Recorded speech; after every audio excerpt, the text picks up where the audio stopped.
Hi, my name is Adam Bergman. I'm a partner with the IRA Financial Group, president of the IRA Financial Trust Company. Today I want to discuss UBTI, unrelated business taxable income, and real estate transactions. It's a popular combination. I get a lot of clients. A lot of my clients do real estate, and a lot of them want to try to use leverage or a loan to obviously enhance what they can purchase with their IRA. The question of unrelated business taxable income pops up. Why? Because unrelated business taxable income is really triggered in three ways. Number one, use margin to buy stock. Number two, a non-recourse loan to buy real estate.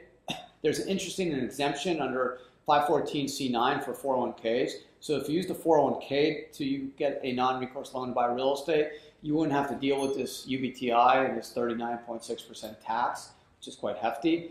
And third is you invest in an active trader business, such as an LLC or partnership, with an IRA or 401k. Those are really the three ways that you could trigger UBTI with real estate. So for example, if you use a non-recourse loan to buy real estate in an IRA, put $100,000 of IRA money and got a loan of $100,000 from a non-recourse lender or a bank, 50% of the profits or gains associated with that deal could be subject to UBTI, and the tax rates go as high as 39.6. They're reported on a 990T. It's a tax your IRA pays. But again, it's a tax you may not have otherwise have to pay or have had to pay if you bought stocks or mutual funds or didn't use leverage. So most people expect their IRA to generate tax deferred, or in the case of a Roth or solo 401k or a Roth solo 401k, tax-free income or tax deferred and pre-tax IRA or 401k. So to pay this extra tax is not something that many taxpayers or IRA holders or 401k holders want to deal with. So it changes up the deal for a lot of people. There's a video I did on how to avoid it if possible. There's the idea of a C Corp blocker or a lending transaction or getting in the solo 401k or 401k world. Take advantage of the 514C9 exemption for real estate acquisition, which unfortunately does not apply to IRAs. So you should check out that video. But unrelated business taxable income in real estate gets triggered really in two ways. Number one, non-recourse loan to buy real estate. Why does a loan have to be non-recourse? Again, check out my privilege transaction video. If you use a recourse loan, which is a loan you personally guarantee, like most mortgages out there, you'll trigger 4975C and you'll blow up your whole IRA, tax and penalty, really bad.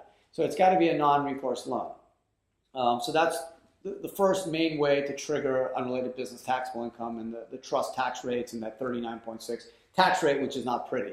Number two, you invest in an active trader business with your IRA or 401k. So when it comes to active trader business and real estate, it's kind of a gray area because unlike a restaurant or an accounting firm or a law firm or a store, which is clearly a business. I mean, it looks like a business, smells like a business, it is a business. We know in real estate, it could be passive, it could be active. I get this question all the time. Is my real estate investment an investment? Is it a business? Facts and circumstances. Clearly, if you're buying a piece of land, you're going to put 100 homes on there. That's a business. If you use your IRA, you're going to trigger UBIT. If you buy a house and rent it out, one home, probably not a business. Probably a investment. So there is some guidance. There's actually a good amount of guidance from the IRS, not so much on IRAs, but for charities or tax exempt on what is a business, what type of real estate activity triggers a business. There's tons of info on our website on it. Clearly, if you buy 15 tracts of land, you're going to sell them off. It looks like inventory. It's a business. It's like Walmart stocking its shelves with soap. It's a business. But if you're going to buy one home or two homes or flip one or two in a year, probably not a business.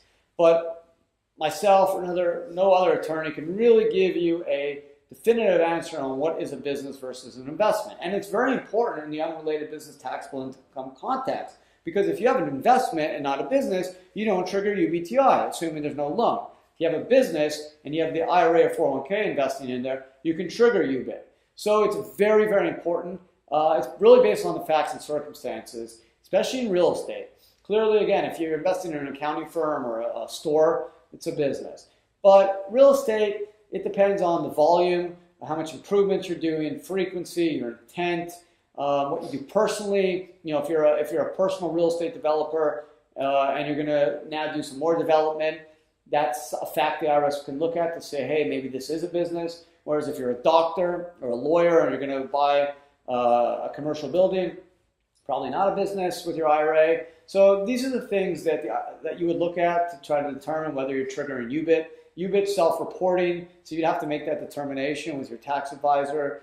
My position, if you're doing less than 3 to 5 homes in a year flipping, you're going to be fine. You're probably not going to be treat it as a business. But again, if you're going to develop a tract of land and put 5, 6 homes on it, you may be treated as a business. Whereas if you buy land and maybe sell off the land over many years, maybe it's not a business, maybe it's investment. It's hard to really answer that question without speaking directly to the client and getting a good idea on the fact pattern involved. Essentially 2 ways to trigger UBIT in real estate context: non-recourse loan for real estate and an IRA, again the exemption 514c9 for 401ks. And then secondly, if you invest in an IRA, real estate, or 401k deal, whether it's a private equity, venture capital, friends deal, or your own deal you're putting together for your retirement account, you got to decide whether this is passive or active. If it's active, you're going to trigger UBIT, 39.6%. Yikes, you may want to stay away from it. You may want to look at it as a blocker to block it, or you just may want to accept it, digest it, and say, okay, I'll live with it because I'm going to hit a home run. I'll live with the tax. But if you're going to do so, maybe look at a blocker C Corp. Maybe you can reduce that 39.6 to 20% or so. Adam Bergman, IRA Financial, really important topic. Important to work with tax professionals who understand this stuff. We can help you. Call us. We'd love to help you. 800-472-0646. Or email me, of course, Adam B, A-D-A-M, B as in Bergman, Adam B, at irafinancialgroup.com. Until next time, thanks for watching.